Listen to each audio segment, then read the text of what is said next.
Pencak silat itu indah karena gerakannya. Silat itu maknanya dalam karena silat dari kata silaturahmi yang berartinya sambungan tali kasih sayang. Dan pencak itu ya gerakan tubuh, gerakan tangan, gerakan kaki, olah nafas, ya, taktik, teknik, strategi bagaimana menghadapi lawan yang tentu dalam konteks silaturahmi. Ketika pencak ini menjadi bentak, maka silat itu maknanya pasti akan terdistorsi. Mengatasnamakan latihan mental, pertanyaannya adalah latihan apa? Mental seperti apa yang akan dilatih? Tes mental ya, dengan membentak-bentak itu justru akan membuat seorang atau murid, anak didik itu juga akan meniru hal yang sama, yaitu teknik membentak-bentak. Orang kalau membentak-bentak itu pasti ya menganggap yang dibentak itu lebih rendah dan menganggap dirinya akan lebih tinggi, dan membentak itu merusak otak karena membentak itu pasti tidak memerlukan yang namanya kontrol, dan kalau sudah lepas kontrol ya pasti batas-batas itu akan dilewati, dan itu bisa kita lihat di dalam peristiwa tawuran massal di mana yang dominan adalah teriakan-teriakan, umpatan-umpatan yang sudah di luar kategori manusiawi, yang sebenarnya itu pantasnya mungkin lebih dekat dengan dunia kebinatangan, dan bahkan binatang sendiri itu tidak sampai di situ levelnya. Binatang itu lebih tinggi daripada itu, karena binatang itu kalau mereka menyerang biasanya mereka karena ingin mencari makanan untuk bertahan hidup, dan itulah hukum yang mereka jalani. Akan tetapi kalau ini dilakukan oleh manusia yang merupakan satu terikat di dalam sebuah latihan bersama yang disebut dengan pencak silat, kemudian outputnya adalah teriak-teriak, bentak-bentak satu sama lain, apalagi di tengah jalan yang itu jalan umum di mana semua orang yang lewat itu rata-rata membayar pajak ya, maka itu sangat tidak menjadi cerminan daripada nilai-nilai yang ada dalam pencak silat itu sendiri. Pencak silat indah itu karena gerakannya, pencak silat indah itu karena dia adalah nilai-nilai kebudayaan yang terkandung di dalam silat itu sendiri. Dan di Indonesia ini sangat khas sekali, di mana setiap orang sebelum latihan pencak silat itu diawali dengan doa, segala sesuatu diserahkan kepada Allah ya, selalu doa, selalu doa, selalu doa, seperti itu. Nah, ketika outputnya adalah gerudak-geruduk tawuran massal sambil teriak-teriak, itu sangat-sangat rendah sekali maknanya, sangat-sangat rendah, tidak mencerminkan apapun kecuali sikap premanisme, sikap ego yang hanya dibungkus dengan nama silat, atas nama toleransi, atas nama solidaritas yang sebenarnya tidak mendasar sama sekali. Oknum itu mungkin 1-2, tetapi kalau sudah 3, 4, 5, 6, 7, 8, 9, 10 itu sebenarnya sudah tidak pantas untuk disebut sebagai oknum ya.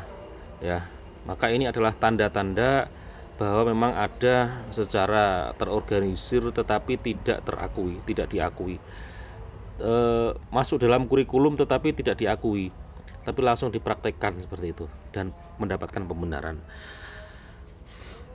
Dan tawuran itu tidak keren, karena ya apa bedanya orang belajar pencak dengan yang tidak belajar pencak? Apa bedanya yang belajar pencak silat dengan yang tidak belajar pencak silat kalau gerudak-geruduk tawuran seperti itu? Dan kalau sudah tawuran massal pasti setiap orang merasa dirinya paling hebat, padahal merasa hebat itu adalah perasaan terbodoh yang ada dalam sejarah manusia, itu merasa hebat ya. Dan itu penyakit tertua yang dialami oleh makhluk Allah yang namanya iblis. Dia merasa lebih hebat daripada Adam alaihi salam, sehingga ketika Allah memerintahkan untuk bersujud ya, si iblis menjawab dia terbuat dari api sedangkan Adam dari tanah. Dia merasa lebih hebat, maka dia membangkang. Jadi hati-hati dengan perasaan itu. Dan saya yakin pencak silat tidak mengajarkan diri lebih hebat. Semakin orang itu hebat, justru kehebatannya itu terpancar kepada sikapnya yang semakin semakin pantas gitu, semakin pantas ya. Maka pertanyakan kembali, latihan mental yang dimaksud itu latihan mental seperti apa? Hah? Mental seperti apa yang pengen dicetak? Apakah mental tukang teriak-teriak ataukah mental orang yang bergembira? Ya, kalau orang bergembira itu akan memancarkan energi positif, dan energi positif itu akan berdampak baik pada tubuh. Silakan diuji orang atlet sama orang yang eh, fokus kepada geruta-gerutuk itu, kalau ditanding satu persatu ya pasti menang yang atlet. Coba bagaimana cara atlet itu melatih mentalnya? Apakah dengan membentak-bentak merendahkan lawan bicaranya, atau justru lebih banyak senyuman, banyak tertawa ya? Atlet seperti sebut saja lah misalnya atlet nasional siapa yang terkenal itu, Denny Aprisani itu kan kalau orangnya kan ramah, dia seorang pencak silat, tapi kalau latihannya luar biasa. Dan istrinya itu kalau juga pesilat juga dan juara juga, ini sehari nendang itu sampai latihan tendangan itu 200 kali katanya.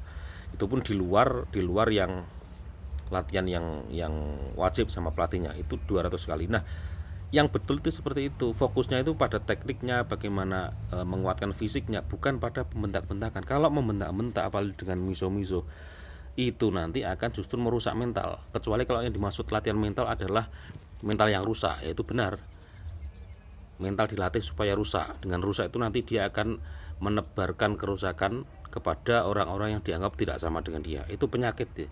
Itu penyakit ketika orang sudah masuk dalam asobiyah, dalam sebuah ikatan fanatisme, dah itu susah. Diajak terbuka itu sulit. Dia merasa benar sendiri, dia merasa orang lain harus dihancurkan, dia merasa paling hebat ya. Yang kalau pencak silat sudah berubah dari bentak silat, nah, disitulah permasalahannya ya. Jadi ingat, pencak silat itu bukan bentak silat, bukan main bentak. Dan silat itu Anda harus tahu, silat dari kata silaturahmi. Silat itu silaturahmi. Silat itu artinya hubungan. Sot, lam, tak, itu artinya hubungan. Kalau sholat itu juga hubungan, membangun hubungan dengan Allah, membangun hubungan dengan pencipta, itu sholat ya. Kalau silah itu hubungan, silaturahmi itu hubungan kasih sayang yang dasarnya itu juga bersumber dari ketulusan, dari hati, bukan dari solidaritas palsu, bukan dari atas nama membela saudara kemudian merusak yang lain. Bukan itu silaturahmi. Karena orang lain yang kamu rusak itu juga mereka sejatinya juga adalah manusia yang sama kemanusiaannya seperti kamu juga. Kalau kamu merusak mereka atas nama persaudaraan, ikatanmu yang fanatik, itu sama dengan ente merusak dirimu sendiri juga, menunjukkan kerendahan pemahamanmu tentang apa itu pencak silat. Dan itu tidak gagah sama sekali tidak gagah ya, sama sekali tidak gagah ya. Itu menunjukkan adanya krisis pengakuan, kemudian mencari pengakuan dengan cara paksa ya. Mungkin ente di keluarga tidak terlalu diakui atau tidak mempunyai sesuatu yang layak untuk diakui kebaikannya, atau dengan orang yang Anda sayangi kemudian Anda dianggap tidak ada ya, sehingga orang itu kemudian tidak memiliki pengakuan dari manapun. Artinya mencari eksistensi melalui apa? Jalan kekerasan, jalan menakut-nakuti, menebarkan teror dan sebagainya. Itu tentu sangat jauh dari ajaran pencak silat. Silat indah karena gerakannya, silat indah karena persaudaraannya, karena sedulurannya. Silat indah kalau dia disalurkan pada tempat yang tepat, yaitu apa? Di atas ring, menjadi atlet ya, atau menjadi apapun yang tidak menyimpang dan tidak merusak dan tidak merendahkan orang lain dan tidak merasa diri paling hebat ya. Tidak merasa diri paling hebat itu sumber penyakit. Itu yang dicontohkan Allah berupa sosok yang namanya iblis ya, kan dirinya merasa hebat, akhirnya kemudian merasa sombong dan merendahkan yang lain, dan itu sangat jauh dari ajaran pencak silat. Maka sudahilah pemikiran itu, karena sesungguhnya perusakan fisik bentrok yang tidak ada ujung pangkalnya, itu berawal dari kesalahan pikir. Dan coba dipikir ulang apa yang Anda maksud dengan latihan mental. Apakah dengan memisu-misu itu Anda anggap murid itu kemudian menjadi kuat mentalnya? Apakah seperti itu, atau justru melahirkan dendam, atau justru akan membuat mereka menganggap bahwa oh ternyata membentak itu adalah kebenaran, ya, kemudian ya akan melahirkan warga-warga pencaksilat yang juga melakukan itu kepada pihak-pihak lain, ya, dengan mengeraskan suara, merasa diri paling wah, ya. Calon-calon bangkai yang berbahagia, jangan marah kalau disebut calon bangkai, karena setinggi apapun perasaanmu terhadap dirimu, sungguhnya wujud bangkai itu di depan mata, ya, dan kematian di depan mata. Jadi rasa melete dengan apapun yang sebenarnya orang lain itu tersakiti oleh ulah-ulah knalpot blongmu, oleh ucapan-ucapan yang tidak senonoh, yang di telinga juga nggak enak, di hati juga tidak enak, ya. Jangan teruskan kegoblokan seperti itu, kekonyolan seperti itu, ojo mbok terusno, ya. Gunakan akal, karena akal itulah pegangan manusia secara universal. Adalah akal. Kalau agama mungkin orang bisa berbeda, organisasi silat orang bisa berbeda, tetapi akal, ya, kalau melihat suatu persoalan minimal dua sudut pandang, jangan hanya sudut pandang kutok, jangan hanya sudut pandang mutok, karena kalau hanya sudut pandangnya satu, itu adalah awal mula bentrok, awal mula perpecahan. Gunakan sudut pandang itu dua, syukur kalau bisa lebih dari itu, ya. Kekuatan fisik itu kan semakin lama semakin rapuh. Kalau ente petentang-petenteng dengan kekuatan fisik, ya sebenarnya Anda penyembah kerapuhan. Anda adalah penyembah kerapuhan, karena kekuatan fisik yang kamu sombongkan itu justru akan berujung pada kerapuhan suatu saat. Ya, tapi kalau ilmu, estetika, keindahan, itulah yang akan dikenang secara abadi meskipun fisikmu suatu saat sudah terkubur. Jadi wes, ya, tawuran itu tidak keren, merasa hebat itu justru bodoh.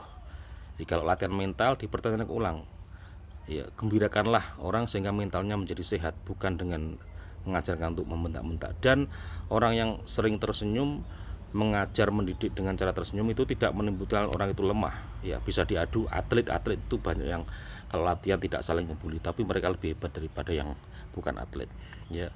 Pencak silat bukan bentak silat, ya. Jangan jadi orang yang krisis pengakuan sehingga mencari pengakuan dengan cara paksa. Kenalilah dirimu yang sejati sehingga tidak perlu mengemis pengakuan, apalagi memaksa orang lain untuk mengakui eksistensimu. Berarti itu Anda miskin kalau seperti itu. Miskin hati, miskin utek, ya.